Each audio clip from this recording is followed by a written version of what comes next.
You ever wake up and realize you can't remember the last week? Not because you were drunk or exhausted, but because every day melted into the same gray blob. You're going through the motions, checking boxes, staying busy as hell, but when someone asks what you've been up to, you draw a blank. That's autopilot. That's your life leaking away while you're too distracted to notice. And the worst part? You know something's off, but you keep telling yourself you'll fix it later. Here's what's happening. You're living in default mode. No intention, no design, just reacting to whatever lands in your inbox or pops up on your phone. I'm going to show you the perfect day formula that maps your actual values to how you spend your hours, then builds consistency without turning you into a robot. 4 core pieces. Let's get into it. Part 1. The autopilot trap. You think being busy means you're productive. You think having a full calendar means you're living intentionally. Wrong. Autopilot feels like productivity because you're moving, but you're not steering. You're a passenger in your own life, and the vehicle's driving itself toward a destination you never chose. Here's what autopilot looks like in real life. You say yes to meetings you don't care about because saying no feels harder. You scroll for 30 minutes before bed because you're too fried to think about what you actually want. You grab the same lunch, take the same route, have the same conversations, and 6 months later you realize nothing changed except the date on your calendar. Your brain loves autopilot because it saves energy. Decision fatigue is real. But here's the brutal truth. The more you automate your days without conscious design, the more regret you're stockpiling. Because when you look back, you won't see a life. You'll see a blur. Part 2. The values map. Before you design your perfect day, you need to know what you're optimizing for. Not what sounds good on Instagram, not what your parents want. What actually matters to you, in your bones. Here's what you do. Write down 5 core values, not vague garbage like happiness or success. Specific things. Family connection, creative expression, physical vitality, financial security, deep friendships, whatever makes you feel alive when it's present and hollow when it's missing. Now here's the uncomfortable part. Look at your last week, your actual calendar, your screen time, your bank statements. Where did your hours and money actually go? If you say family matters but you worked through dinner 4 times and checked your phone during the one meal you shared, your actions are calling you a liar. If you say health is a priority but you haven't moved your body intentionally in 9 days, you're living someone else's values. The gap between what you say matters and where your time goes is the source of that low-grade misery you can't quite name. Your perfect day isn't about cramming in more productivity. It's about aligning your actual hours with your actual values so you stop feeling like a fraud in your own life. Part 3. The core 4 blocks. Your perfect day needs 4 non-negotiable blocks, not tasks, blocks of time that protect what matters. These aren't rigid schedules. They're guardrails that keep you from drifting back into default mode. Block 1. The morning anchor. Before you check your phone, before you react to anyone else's agenda, you do one thing that's purely for you and aligned with your values. 15 minutes minimum. Could be movement, could be writing, could be sitting with coffee in silence. The point isn't what you do. The point is claiming the first slice of your day before the world starts making demands. Block 2. The deep work window.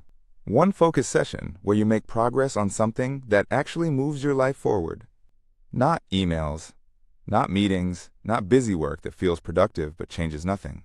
This is where you build the business, write the book, learn the skill, have the hard conversation. 90 minutes. Phone off, door closed, fully present. Block 3. The connection ritual. Time you protect for relationships that feed you. Dinner without screens. A call with someone who actually knows you. Playing with your kids without checking messages. This is where you stop treating people like tasks to complete and start showing up like you mean it. Block 4. The evening reset. Before bed, you close the loop. 10 minutes reviewing what happened, what mattered, what you're grateful for, what you're aiming at tomorrow. This prevents the next day from becoming another autopilot blur.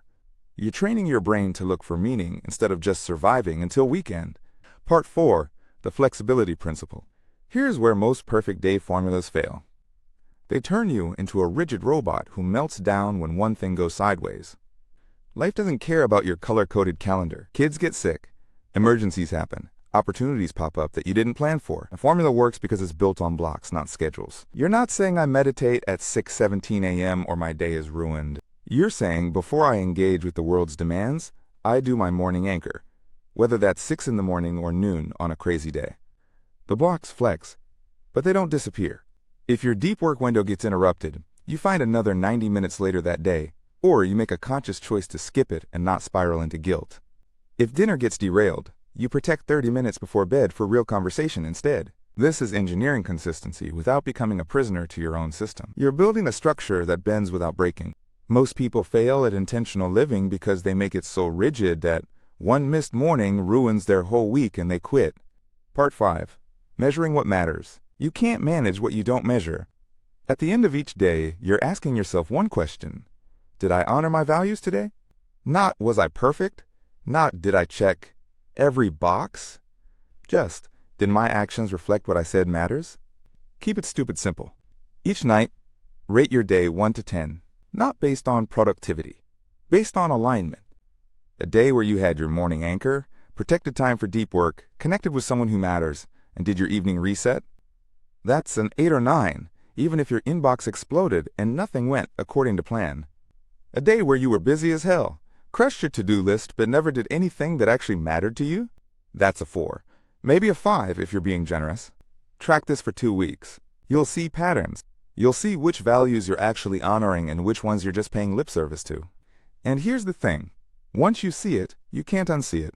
You'll start making different choices because the gap becomes unbearable. This isn't about perfection. It's about progress.